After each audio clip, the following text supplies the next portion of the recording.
The morning run always started the same way. The damp Portland air, thick with the smell of the Willamette River, felt good on my face. My name is Ethan, and my life is about as exciting as unbuttered toast. Work, home, rinse, repeat. Then I saw it. A flicker of impossible color in the riverside grass, shimmering in the dawn light. Curiosity got the better of me. I pushed aside the wet leaves. A tiny snake, no bigger than my hand, was curled up there. Its scales were a fractured rainbow, like shattered stained glass.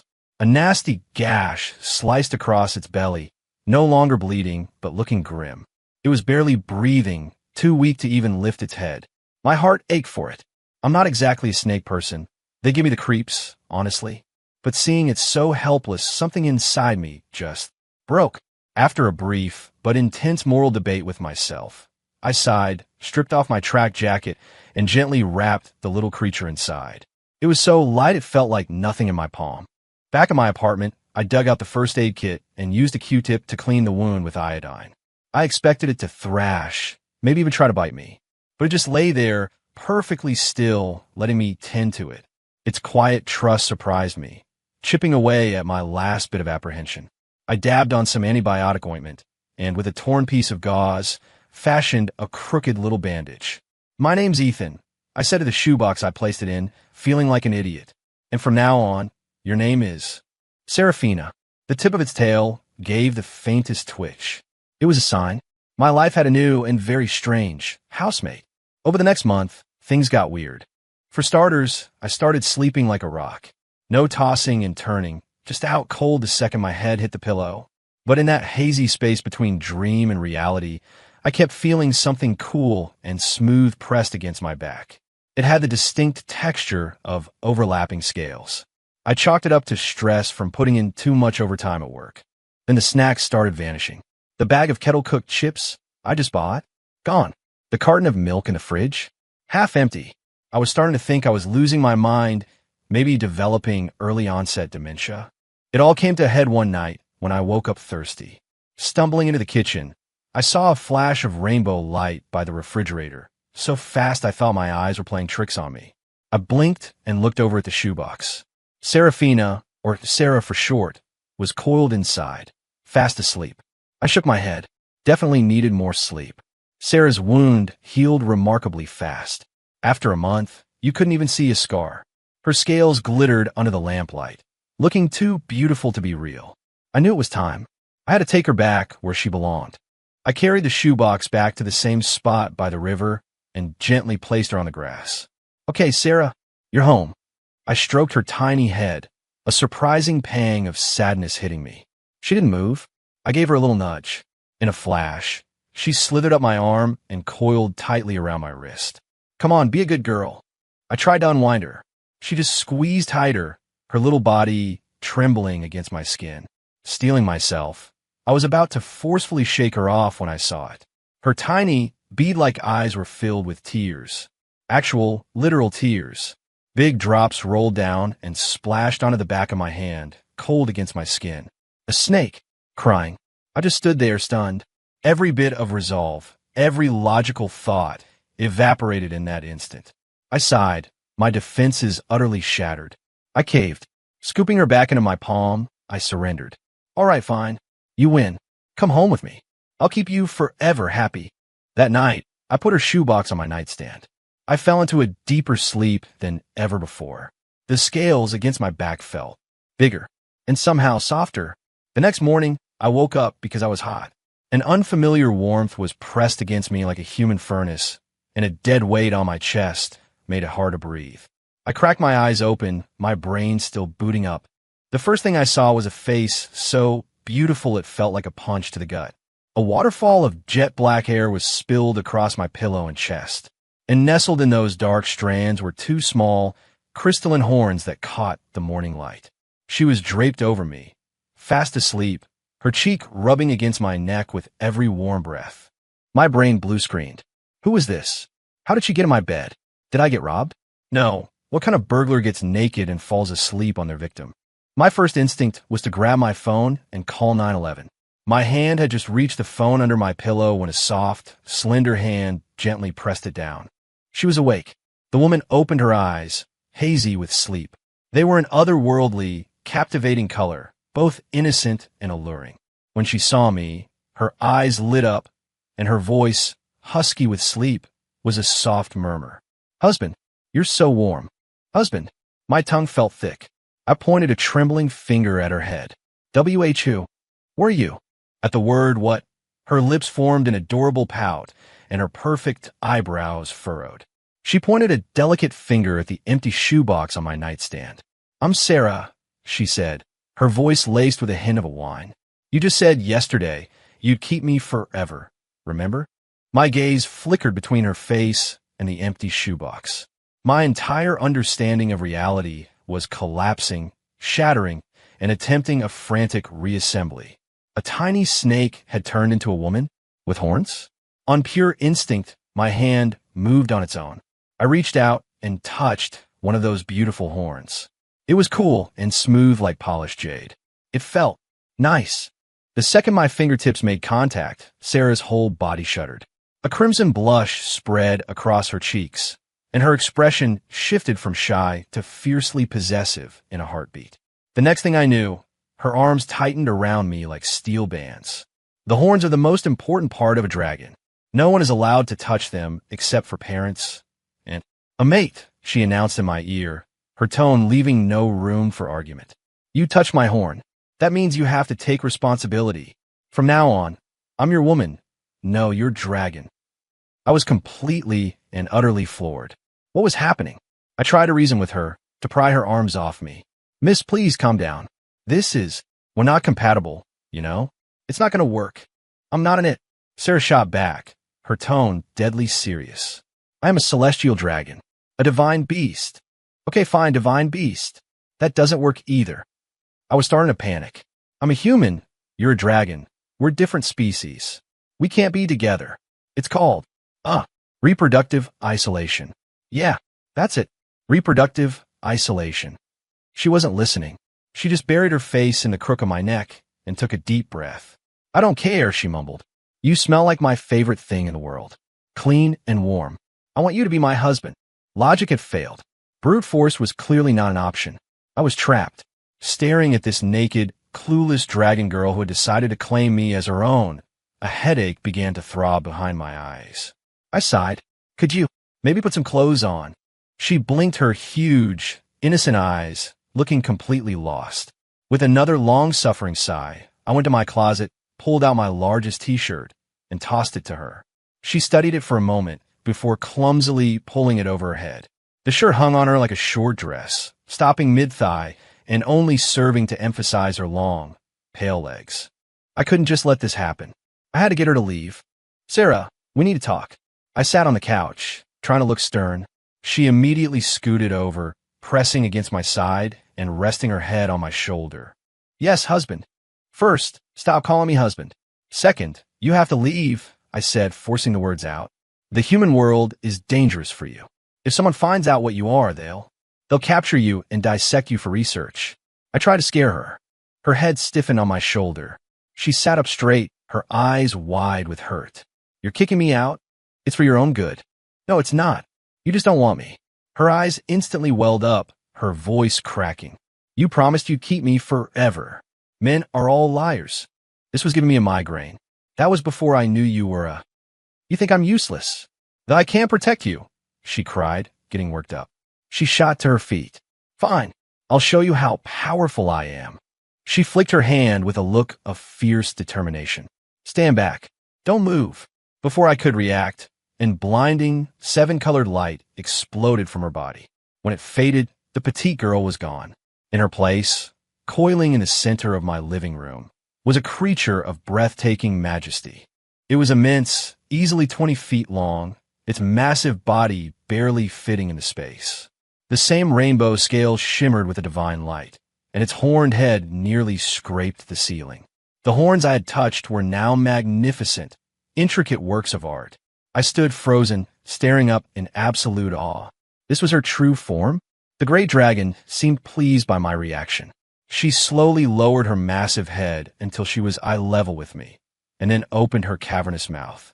Rows of sharp teeth glinted. A low growl rumbled from deep in her throat, a sound filled with an ancient power that made my ears ring. She was trying to intimidate me, but the fear and screaming she probably expected never came. After the initial shock wore off, I wasn't scared at all. In fact, my eyes were shining. She was magnificent.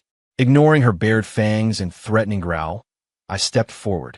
I reached out my hand with an almost reverent touch and laid it against one of the huge, smooth scales on her cheek. So beautiful, I whispered, my fingers tracing the elegant lines. Even more beautiful than I imagined. The growling stopped abruptly. She seemed confused, her massive head tilting to the side in a surprisingly cute gesture. A thought, clear as a bell, echoed directly in my mind. "You're not afraid?" I met her lantern-sized eyes and smiled. "Why would I be?" My hand continued its exploration of her scales. "You wouldn't hurt me, right?" All her bluster vanished. Her giant head nudged my palm gently, like a colossal cat asking for pets. The voice in my head was now tinged with a mixture of confusion and happiness. She was realizing that I wasn't like the other humans she'd encountered in the mountains. Another flash of light, and she was human again, standing before me with flushed cheeks. I seized the opportunity. "You can stay," I said, "but only if you agree to 3 conditions." "Anything," she nodded eagerly, afraid I'd change my mind. 1. When we're outside, you can never show your horns or your tail. Only with me. She nodded vigorously. 2. In this house, what I say goes. Another vigorous nod. And 3. You have to learn the basics of human society so you don't cause any more trouble. She thought for a second, then added her own condition. "Okay, but I get to sleep with my husband." Looking into those hopeful eyes, what could I say? I sighed and nodded. What's it like having a dragon for a roommate? Expensive and exhausting. I pointed at the bathroom. "This is where you know. Go." She circled the toilet, studying it intently. Then she looked at me with a serious expression. "Husband, I understand." "You do?" "Yes." She pointed at the clean water in the bowl. "This is the sacred spring you prepared for me, isn't it? Though the water level is a bit low. It's barely enough for me to rinse my mouth." With that, she bent over to take a drink. Panic seized me. I lunged forward and yanked her back. "You don't drink from it. That's for flushing poop." I practically yelled. She stared at me, stunned by my outburst, then asked meekly, "What's poop? Can you eat it?" My blood pressure skyrocketed. After half an hour of frantic gestures and explanations, she finally sort of understood what a toilet was for. Next up, appliances. I showed her how to use the microwave. She stared at the slowly rotating plate inside, her brow furrowed. "Too slow," she muttered. Then, to my horror, she leaned in and breathed a tiny puff of dragon breath on the container of leftovers. With a loud bang, the microwave door blew clean off its hinges. Black smoke poured out, filling the kitchen with the acrid smell of burnt plastic and ruined dinner. Sarah looked at me, completely innocent. "See, husband?" Much faster. Looking at the credit card bill in my hand later that week, I finally understood how expensive raising a dragon could be. In a desperate attempt to keep her occupied, I handed her the TV remote. It worked. She found something to do besides destroying my apartment, and would spend all day curled up on the couch, binge-watching everything. The side effects, however, were immediate. One day, she was watching some period romance drama where a king was barking orders at his court. She turned to me and swore with the utmost seriousness, "Don't you worry, husband. A pathetic creature like that, I could knock him in next week with one flick of my tail. He has no right to command you."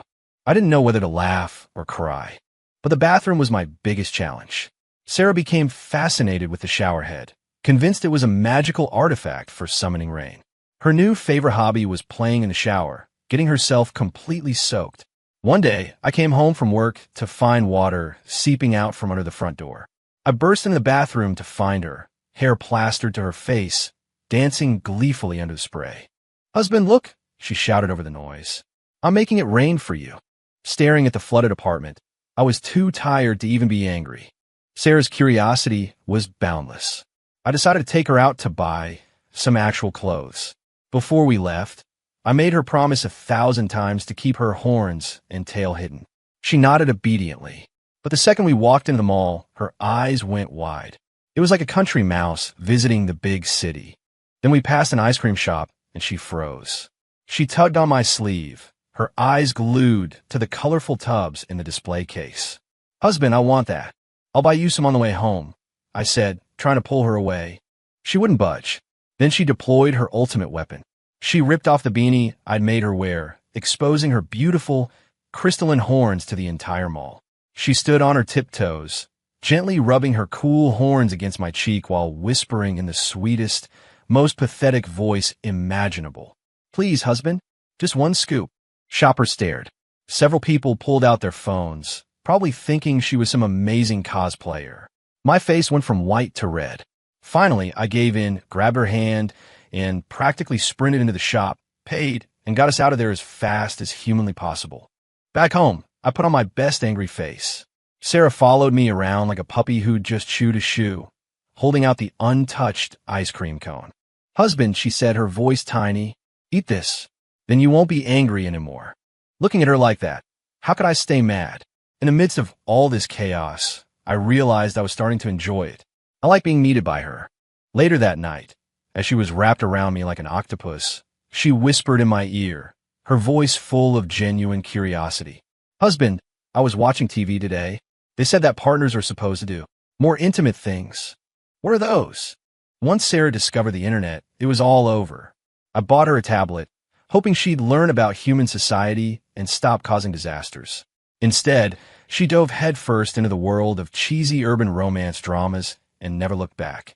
Her ability to learn was terrifying. A few days later, I came home from work and opened the door. The usual pounce and hug greeting didn't happen. The apartment was quiet. Sarah was lounging on the couch, wearing one of my white button-down shirts and nothing else, her long legs crossed elegantly.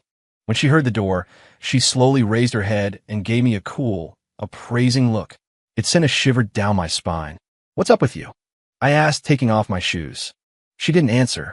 Instead, she glanced at the clock on the wall. Then her red lips parted. Her voice was low and magnetic. "You're 10 minutes late, man." I nearly choked. That line, it was straight out of that billionaire CEO drama she was watching yesterday. From that day on, the vibe in our apartment changed. Sarah was no longer a clueless, adorable dragon girl. She had adopted the persona of a cool, aloof goddess.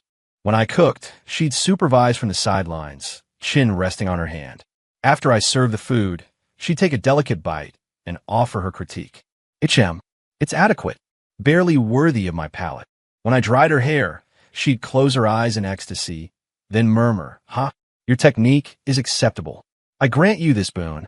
Then she'd open her eyes, lean close, and her warm breath would tickle my ear. "Tonight, I will permit you to be closer to me."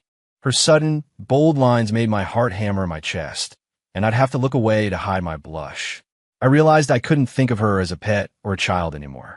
She was a woman, vibrant and very, very alive. And with this new role came a fierce possessiveness. I was texting a female coworker about a project, and Sarah materialized beside me, her eyes glancing at my screen. Her expression turned to ice. Without a word, she gently took the phone from my hands. Then, looking me dead in the eye, she asked in a voice that brooked no argument, "Who is this woman?" "A colleague. We're talking about work?" I explained. "Husband." She tilted her head, a dangerous glint in her eyes. "Your eyes should only be for me." Before I could react, she took my thumb, used it to unlock the phone, found my coworker's contact, and hit delete. The whole process was so smooth and swift, I couldn't even protest. Then she handed the phone back, her cool mask perfectly in place, as if she hadn't just done something completely insane. I stared at my screen, speechless. Our chaotic little world was interrupted one weekend when my buddy Leo showed up unannounced, a bottle of whiskey in each hand. "Ethan, open up. My girlfriend dumped me. We're getting hammered tonight." His bellowing from the hallway made my blood run cold. Sarah was on the couch watching TV. I sprinted into the living room, whispering frantically, "Go. Get in the bedroom. My friend's here. Don't come out and don't make a sound." My panic seemed to convince her we were under attack. Her horns popped out, and her rainbow-scaled tail materialized, swishing nervously behind her. "Don't worry, husband. I'll handle him. Handle my ass." I shoved her into the bedroom and slammed the door shut. "Don't come out no matter what you hear." I'd barely turned the lock when Leo let himself in with a spare key. "Dude, what's with the locked door?" he boomed, then sniffed the air. "Hey, smells nice in here. What is that?" My heart leaped into my throat. It was Sarah's scent. Incense, I lied smoothly. Leo plopped onto the couch, his eyes scanning the room. He spotted something in the cushions and plucked it out, a single long black hair. "Uh-huh, Ethan," he crowed, waving in my face. "And you said you were single? Who's the girl? Where are you hiding her? It's not what you think. My mom was over the other day. Your mom has a pixie cut." Leo shot back, his grin widening. He lurched to his feet and made a beeline for the bedroom. "Let me see the goddess who finally tamed you." I threw myself in front of the door, blocking his path. "Knock it off. There's no one in there." "Then why are you so nervous?" he slurred, trying to push past me. We wrestled for a minute, but he was a bit drunk and unsteady. He let out a yelp and lost his balance, stumbling backward toward the sharp corner of the coffee table. My eyes widened in horror. I was too far away to catch him. In that split second, a flash of color shot out from under the bedroom door. It was her tail. It wrapped around Leo's waist with perfect precision, stopping his fall and gently depositing him back onto the sofa. The whole thing happened in a blink. Leo just felt a strange squeeze around his middle, and the next thing he knew, he was sitting down. He rubbed his eyes, completely bewildered. "Whoa, I thought I was in a fall. Guess I just sat down." He figured it was the whiskey. My heart was pounding a hole in my chest. I settled him in front of the TV, then bolted for the bedroom. Sarah was standing there, wringing her hands, her tail coiled anxiously. "Husband, I didn't mean to. I was afraid he'd get hurt." Seeing her on the verge of tears, I crossed the room and pulled her into a tight hug. She stiffened for a second, then hugged me back just as hard. After that night, things changed. I stopped seeing her as a problem to be managed and truly accepted her as part of my life. Her dependence on me deepened, but her curiosity about the human world, especially the laptop I stared at for hours every day, never faded. She was particularly fascinated by a folder on my D drive named Research. "Husband, what are you studying in there every day? Why won't you let me see?" she'd ask, pointing at the screen. I'd always blush and mumble some excuse. "It's not for kids. I'm not a kid. I'm thousands of years old." The more I hid it, the more she wanted to see it. One evening, while I was in the shower, she saw her chance. Like a curious cat, she crept up to my still-open laptop. Using her photographic memory, she mimicked my mouse movements and clicked her way into the forbidden folder. 1 layer, 2 layers, 3. Deep in the digital labyrinth, she found it. The screen filled with an array of stunningly graphic thumbnails and file names. A complex expression, a mixture of shock, curiosity, and a dawning understanding, crossed her face. She sat cross-legged in my chair, chin in her hands like a diligent student, and clicked on a video. A moment later, strange sounds filled the room. She watched, completely engrossed, even taking out a little notebook as if to jot down study points. While I walked out of the bathroom, humming, "That's the scene I walked into," Sarah, staring intently at the screen, where a very athletic action movie was playing at full volume. My brain short-circuited. I lunged forward and slammed the laptop shut. The sudden silence was deafening. My face was on fire. I stammered, trying to explain. "Sarah, it's not what you think. I trailed off as she turned to face me. Her eyes were sparkling, not with shame or disgust, but with the thrill of discovery. She licked her lips, her voice taking on a new, husky tone that made my scalp tingle. "Husband," she purred, "so this is what they meant by more intimate things." She pointed at the closed laptop. "That position. Looked very interesting. Should we try to verify my research?" I had severely underestimated the effect of my research materials on a pure-hearted dragon. I had also severely overestimated my ability to resist a dragon who was very eager to apply what she'd learned. From that day forward, Sarah completely let go of her inhibitions. Her personality underwent its third evolution. If the cool goddess phase was all talk, this new phase was all action. I'd be in the kitchen cooking, and she'd slink up behind me, wrapping her arms around my waist, her warm breath on my neck. "Husband, the internet says a man in an apron is the sexiest thing." Her voice was a seductive whisper, especially if it's only an apron. My hand would shake, nearly dumping the entire salt shaker into the pan. I'd be in my study, trying to cool my jets by reading a book, and she'd transform into her little snake form, slither up my pant leg, and poke her head out of my shirt collar. The cool, slick feeling of her scales on my skin sent shivers down my spine. She also learned how to use Amazon. The delivery guy became a regular visitor, dropping off an assortment of bizarre packages. The mystery was solved when she appeared before me in a French-made outfit that was clearly 2 sizes too small, complete with fluffy cat ears. Holding a feather duster, she gave me a formal bow. "Master, do you require any cleaning services at this time?" I nearly had a stroke. Well, I just gaped at her. She tilted her head. "Am I doing it right, husband?" The internet called this role-playing. I was losing my mind, but the nights were the worst. She'd pin me to the couch, her hands on either side of my head, looking down at me like a predator. Her horns would glow faintly with excitement, her eyes reflecting nothing but me.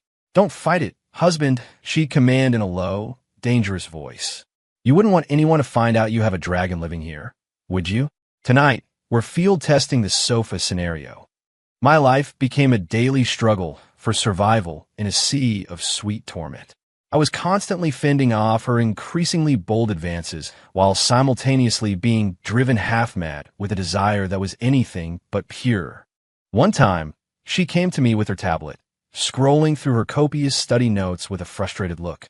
"Husband, some of these positions are too difficult. My human body isn't flexible enough." "Just give it up, then. Most professional gymnasts can't do that stuff," I said, breathing a sigh of relief. Finally, she was seeing reason. Her next words made my blood freeze. Her eyes lit up. "I have an idea. Husband, what if I change into my dragon form and use my tail to help you? It's very flexible." I shot off the couch and fled to the bathroom, locking the door behind me. This dragon was going to be the death of me. Sarah might be ancient, but when it came to controlling her strength, especially when she was excited, she was a total kid. We were wrestling on the couch one night, which really meant she was all over me, and I was trying to defend my last shred of dignity. She got a little too into it, and her tail, forgotten in the heat of the moment, whipped out behind her. There was a sickening crack. Her tail had hit my new laptop. The screen spiderwebbed and went black. The playful mood died instantly. So affreux. I stared at the wreckage of my computer, my only thoughts being, my files, my research, my life. Seeing my stunned expression, Sarah panicked. She thought I was angry. "Husband, I didn't mean to." She scrambled off me, wringing her hands as her eyes filled with tears. Her emotional turmoil caused her dragon power to go haywire. The lights in the apartment flickered violently, and appliances started buzzing. I snapped out of it. Laptops could be replaced. A heartbroken dragon wife could not. Without a hint of anger, I pulled her into my arms. Her body was trembling. I stroked her back, my voice as gentle as I could make it. "Hey, silly, what are you crying for? It's just a computer. We'll buy a new one." I tilted her face up and wiped away a tear. "Are you hurt? Does your tail hurt?" Held in my arms, feeling my calm heartbeat, her powers stabilized. The lights returned to normal. She buried her face in my chest, her voice muffled. "Husband, you're so good to me." I smiled and patted her back.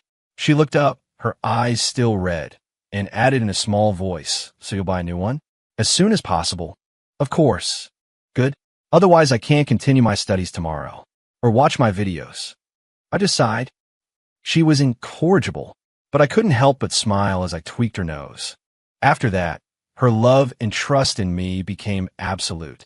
She finally understood that I accepted all of her, not just the dragon part, but her clumsiness, her mistakes, and her occasional bouts of accidental destruction. Sarah's relentless, pure yet sinful assault on my senses was wearing down my last defenses. I felt like a rubber band stretched to its breaking point. The final snap came late one night. I had to stay late at the office for a last-minute project, and I dragged my exhausted body home through the sleeping city. I quietly turned the key, assuming Sarah was already asleep. But a single, warm lamp was lit in the living room. She was curled up on the corner of the sofa, hugging her knees like a little cat waiting for its owner. When she heard the door, she looked up. The sight of my exhausted face filled her eyes with a deep, aching tenderness. She hopped off the couch and came to me. But this time, she didn't pounce, didn't whisper any of her usual teasing lines. She said nothing at all. She just stood on her tiptoes, wrapped her arms around my neck, and pressed a soft, gentle, comforting kiss to my lips. Then, she took my hand and led me to the bathroom. The tub was already filled with hot water, fragrant petals floating on the surface. That simple, loving gesture hit me right in the heart. All the stress, all the fatigue just melted away. In that moment, I realized she was no longer just a chaotic force of nature I had to take care of. She was my partner, my solace. When I emerged from the bathroom, wrapped in a towel, she hugged me again. This time, her eyes held none of her practiced seduction, only pure, unfiltered love. "Husband," she whispered, her voice earnest and true. "I love you." She paused, a playful spark returning. "So, let's continue our studies tonight." Wait, was it knowledge or poses? I forget. My defenses crumbled into dust. I leaned down and captured her lips in a fierce kiss, all restraint gone. "Me too," I rasped. I swept her up into my arms and carried her toward the bedroom. "But Sarah, I'm pretty tired today." She snuggled against me, winking as she rubbed her horn against my chin. "Good. The more tired you are, the better you'll sleep." That night, there was no more teasing, no more running away. The soft, seven-colored light from Sarah's horns illuminated two figures, finally and completely intertwined. After that, our life together entered a new, sweeter phase. Her tail became my personal body pillow, cool in the summer and warm in the winter. She dropped the aloof goddess act for good and reverted to being my clingy little dragon. Waking up to find her happily draped over me became my new normal. But then, things started to feel off. Sarah was sleeping all the time. I'd be cooking dinner, and she'd just pass out on the sofa. She lost all interest in her favorite junk foods: chips, fried chicken, soda. Instead, she developed an obsession with the dill pickles my mom makes, munching on them straight from the jar. I started to worry. "Sarah, are you sick? Is the human world not agreeing with you?" She just waved a pickle at me dismissively. "No way. I'm a dragon. I'm perfectly healthy." But she looked paler every day. I Googled her symptoms: fatigue, loss of appetite, craving sour foods. As I read, a crazy, yet somehow plausible, idea began to form. No way. Could it be? I managed to convince her to use a pregnancy test I bought from the pharmacy. She held the little plastic stick, completely baffled. "Husband, what's this?" "A new toy." "Not a toy. Just follow the instructions." I pushed her into the bathroom. A few minutes later, she came out, waving the stick in my face. Husband, look," she squealed, practically vibrating with excitement. "It's 2 lines. I saw this on TV. The lady had 2 lines, and the doctors said she was having a baby." She threw her arms around me, her face glowing. "I'm pregnant. We're going to have a little dragon." My world tilted on its axis. I snatched the test from her hand. 2 bright pink lines stared back at me, mocking my entire existence. My brain felt like scrambled eggs. I was shocked, thrilled, and a little bit pissed off all at once. I looked at her, still beaming, and my voice came out louder than I intended. "I thought you said you had special dragon powers, that you could, force it out. How could this happen? We should have been more careful." At my accusatory tone, her excitement dimmed. She looked away guiltily and gave a defiant little pout. "Well, you believe me," she mumbled, her voice barely a whisper. "That day, I was just feeling lazy. I didn't want to bother. How was I supposed to know?" She trailed off, scratching her head. "Besides, it shouldn't be this easy. Am I some kind of super fertile dragon type?" Watching her seriously ponder the biological intricacies, my anger just evaporated, replaced by a weary sort of amusement. She gave up thinking about it, shaking her head. "Ugh, whatever." The next second, her entire demeanor shifted. She put her hands on her hips, puffed out her still flat stomach, and leveled me with a look of pure, unadulterated command. "I don't care," she announced. "The baby's already on the way, so you're not getting away from me." She marched right up to me, stood on her tiptoes, and poked me under the chin with one of her horns. Her eyes were blazing with a non-negotiable demand. "Marriage," she declared. "We are getting married tomorrow." Looking at this fierce, adorable, ridiculous dragon, so desperately try to lock me down after her own lazy mistake, all I could do was laugh. What choice did I have? She was my dragon, and I was hers. I pulled her into my arms and kissed her forehead. Okay, we'll get married. Right away. I took out my phone as she watched, a smug, triumphant look on her face. I dialed my parents. When my mom answered, I took a deep breath. Hey, Mom, Dad, you guys should probably sit down. I'm getting married. I paused, a grin spreading across my face. Oh, and you might want to start shopping for Grandma's stuff. And